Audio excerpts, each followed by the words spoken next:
After the cloudy day yesterday, drier, brighter, sunnier for many of us, and it lasts all weekend long. I'll have all the details of that and more coming up.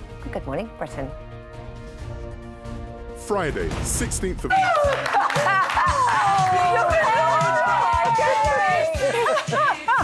Oh, isn't that fabulous? And I also have a card that my Charlotte, I like to call young Charlotte. Lovely. Oh, look at you all. I bought these myself, actually. Did you? Yeah. You're going to say how long until it's your half a century? Get the weather in. Outrageous. Yeah. I don't want to rain on your parade, and I can promise you beautiful sunshine for your birthday today. But the big question so many people have asked me is, how long is this dry, warm, sunny weather set to last? Well, the Met Office produce forecasts for cloud and wind and rain and sunshine. I give you those every day, but they also produce forecasts whether the weather is settled or unsettled, high pressure or low pressure. And they colour it in red for high pressure settled conditions, and that's for today, tomorrow, well into next week. But it starts to turn blue next weekend, and that means it's starting to turn more unsettled, more like... That was a great fun fact. Another one, we have had more sunshine so far this spring than we did for the whole of last summer, and there is more sunshine to come. Spring, still 2 more weeks to go, and it is very likely that it will become record-breaking for the temperatures, for the sunshine, and for how dry it's been as well. And we keep with our dry weather for at least the next week. High pressure, it sits across us and it blocks the low pressures, and it's low pressure that brings cloud, wind and rain.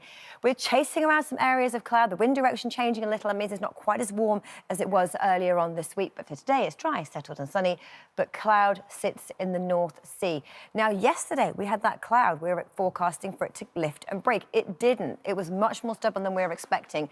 But today, yes, there is some patchy cloud for central and eastern areas. That will lift and break as we head through the day. But this low cloud sitting in the North Sea will lap onto these eastern coasts, and with this northerly breeze, it'll be disappointingly cool here, with temperatures pegged back for just 15 degrees for some. But head further west, ideally temperatures will be into the low 20s, but some they'll be into the mid-20s.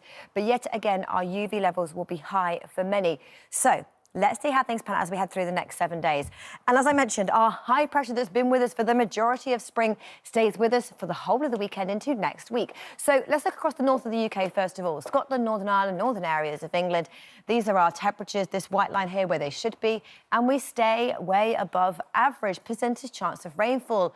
The high pressure keeps fronts at bay. It stays dry, but hints as we head to the end of next week, that changes and our weather looks more likely to break down. Fortunes further south for England and Wales as we head through the next 7 days. Again, looking at our temperatures compared to where they should be for the time of year, they should be sitting around about 18 degrees. So these are our average highs through the weekend into next week. We're still staying above average. Worth pointing out, clear skies. We have some chilly nights ahead. And then percentage chance of rainfall, it remains low, it remains dry. We're looking at the risk as the humidity builds of maybe some showers over the weekend, but for the time being, it is looking dry. But again, hints at the end of next week, just in time for our bank holiday weekend, it looks like those low pressures could be set to return.